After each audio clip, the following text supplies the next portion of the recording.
Olá a todos, sejam bem-vindos. Aqui é o professor Daniel Garcias e vamos refletir um pouco em relação a alguns documentos que orientam e normatizam o trabalho pedagógico na educação de jovens e adultos no Distrito Federal. Nós trouxemos aqui dois documentos muito importantes. Um deles se refere ao currículo em movimento da educação básica e norteia o trabalho pedagógico em todos os componentes curriculares.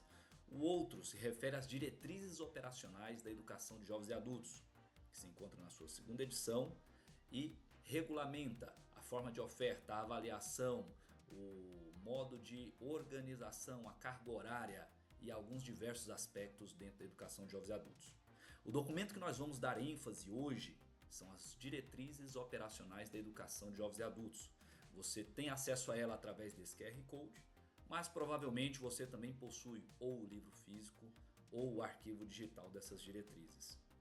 Olhando e lendo detalhadamente as diretrizes operacionais, nós podemos ver nelas alguns aspectos que são relacionados à oferta da educação de jovens e adultos, pensando especificamente em contribuir com a permanência e o ingresso na educação de jovens e adultos. O ingresso e a permanência na educação de jovens e adultos é um dos nossos principais desafios hoje. Nossas unidades escolares sempre pensam e elaboram formas de agir que possam incentivar tanto o ingresso quanto a permanência de estudantes na educação de jovens e adultos. Mas o que as nossas diretrizes operacionais oferecem como instrumentos para contribuir com esse ingresso e permanência? É muito bom que nós tenhamos uma visão bem sólida e completa desses acessos. Vamos então olhar alguns condicionantes. Primeiro, página 19 das suas diretrizes operacionais aponta formas diversas para o acesso e permanência à EJA. Nós sabemos que nossos estudantes têm alguns fatores limitantes ligados à sua forma de vida, ao seu trabalho, ao trânsito, aos horários de chegada e saída, aos horários de acesso à escola. Então, a educação de jovens e adultos no Distrito Federal, ela é oferecida tanto em modo presencial, educação à distância, e também temos uma educação de jovens e adultos integrada à educação profissional e técnica. No caso de Samambaia, o nosso modo de oferta hoje, nas 7 unidades escolares que ofertam a educação de jovens e adultos, é a EJA presencial. Nós não temos ainda essa diversidade de ofertas em Samambaia, mas a temos no Distrito Federal. Bacana? Seguindo, nós temos também regimes de ofertas diferenciados. Ainda na página 19, você vai ver duas ofertas de regime, semestral e modular. Obviamente, independente do regime semestral ou modular, nós temos uma carga horária que vai abranger 200 dias letivos.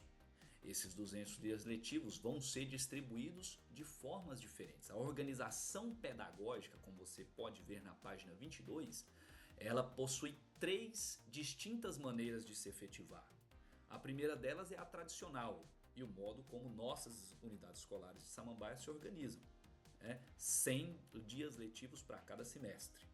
Mas nós temos uma forma de organização alternativa que pode ser realizada, implementada, de acordo com as demandas e visão da unidade escolar em relação aos estudantes. O que é a forma alternativa?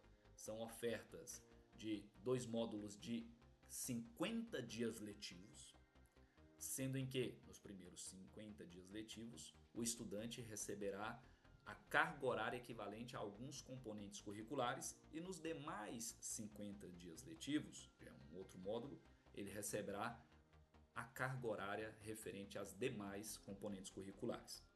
Detalhe que para português e matemática, nesse caso, por ter uma carga horária maior, é oferecido tanto nos primeiros 50 dias letivos quanto no segundo. Por quê? Porque a quantidade de aulas por dia não pode ultrapassar 2. E obviamente que para cumprir essa carga horária no modo alternativo, você teria em português e matemática mais de 2 aulas por dia. Tá? Além da tradicional e alternativa, nós temos a oferta combinada. A oferta combinada trabalha com horas diretas e indiretas, considerando que pelo menos 30% das horas precisam ser diretas, em contato com o professor, na mediação do conteúdo das atividades que serão feitas, e até 70% de forma indireta, com as atividades que foram planejadas enviadas, serão corrigidas e serão computadas como presença. Então ela é vista e analisada como aula presencial.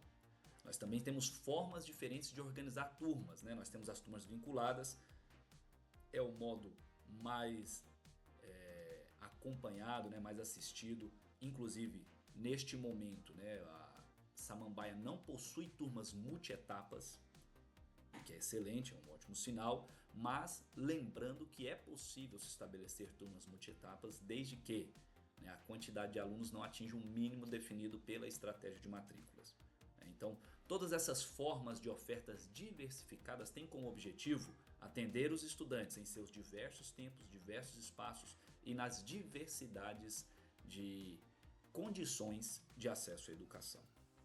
Bacana, né? Seguindo, nós temos algumas estratégias para acesso e permanência na EJA presentes nas nossas diretrizes que passam tanto pelo controle de frequência quanto pelo processo de avaliação. E aqui nós temos alguns pontos: a classificação, a reclassificação, o aproveitamento de estudos, a aula direcionada, o ajuste de faltas, né, a justificação de faltas e a progressão continuada. Alguns desses são muito interessantes para ser analisados. Exemplo, a aula direcionada. A aula direcionada é uma estratégia para pensar exatamente nesses estudantes que não têm condição ou de chegar no primeiro horário ou de sair antes ao fim do último horário. Então, por alguns motivos, e motivos diversos, aquele estudante que não consegue chegar na primeira aula ou que precisa sair antes do fim do segundo horário, pode se adequar a estudante, o que nós chamamos de aula direcionada. O que é aula direcionada?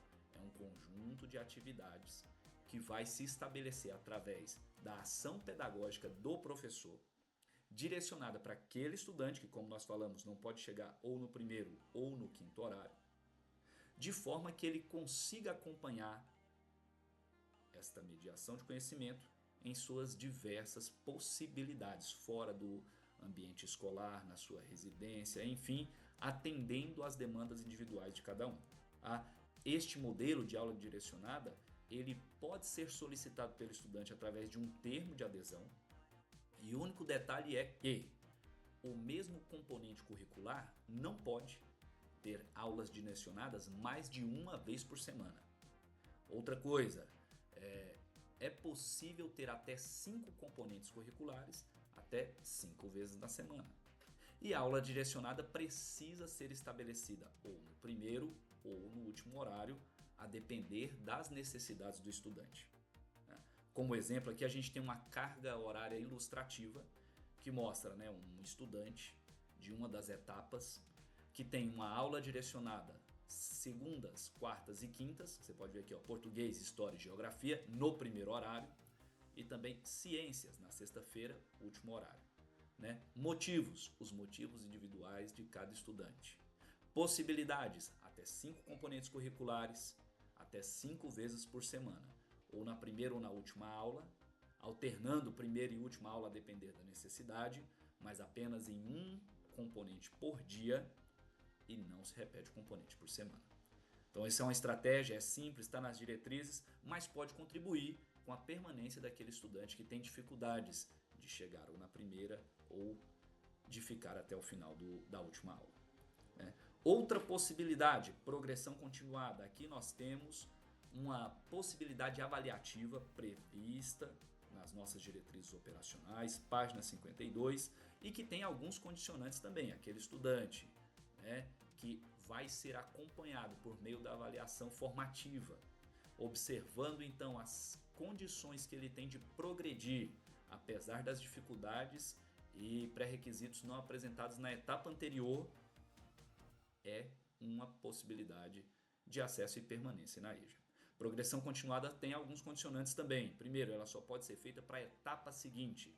Ela não pode ser feita para mudança de segmento, seja do primeiro para o segundo ou do segundo para o terceiro. Ela também não pode ser feita na conclusão da educação básica, ou seja, ao fim do terceiro segmento. E ela não pode ser oferecida para o estudante que já foi beneficiado no semestre em curso. Então, aquele estudante que está no semestre em curso e que não foi e que já foi beneficiado pela progressão continuada, ele não pode ser beneficiado novamente naquele semestre. mas é mais uma estratégia dentro das nossas diretrizes operacionais. Um outro ponto colocado também nas diretrizes operacionais é o processo de classificação, pensado para aqueles estudantes que chegam à escola sem documentos, sem comprovação, já acessou a educação básica, mas não tem como comprovar. Aí a unidade escolar, por meio dos seus professores, tem liberdade para fazer um instrumento de avaliação que possa classificar esse estudante e indicar onde ele estará matriculado. Então isso aqui é uma estratégia para efetivação de matrícula. Tá? Então nós temos estratégias para ingresso, estratégias para permanência, previsto nas nossas diretrizes. Outra possibilidade, essa ainda não efetiva na realidade, é a reclassificação.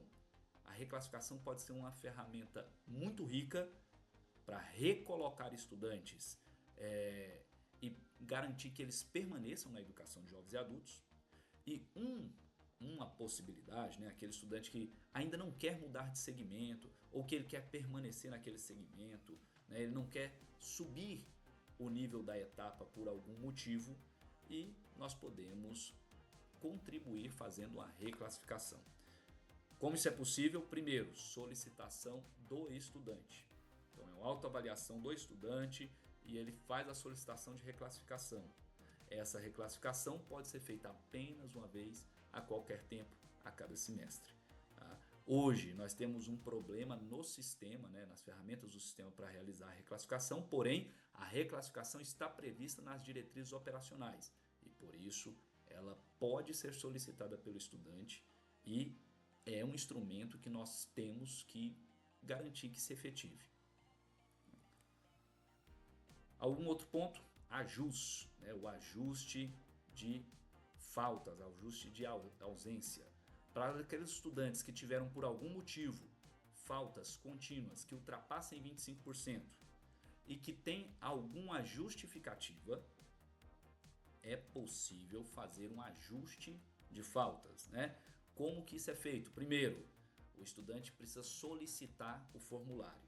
O formulário já tem algumas opções garantidas: convocação oficial do poder público, né? Atividades militares, aqueles estudantes que vão servir o exército, plantonistas, né? Aqueles que trabalham em regime de plantão, atestado médico, licença gestante, licença de acompanhamento, falecimento do cônjuge ou outros motivos. Outros motivos, a unidade escolar, em conjunto com os professores, nos conselhos de classe, farão a avaliação e a aprovação desse ajuste ou não.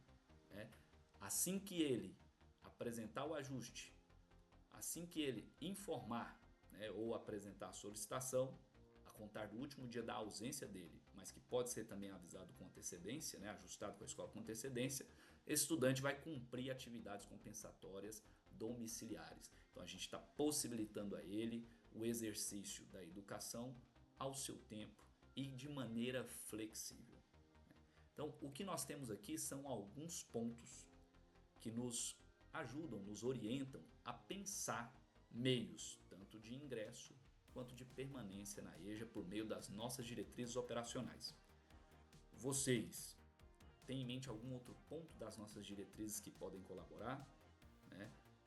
Ajudem aí nesse debate, vamos encontrar as ferramentas para garantir nossos estudantes não apenas o ingresso, mas também a permanência. Até a próxima, obrigado.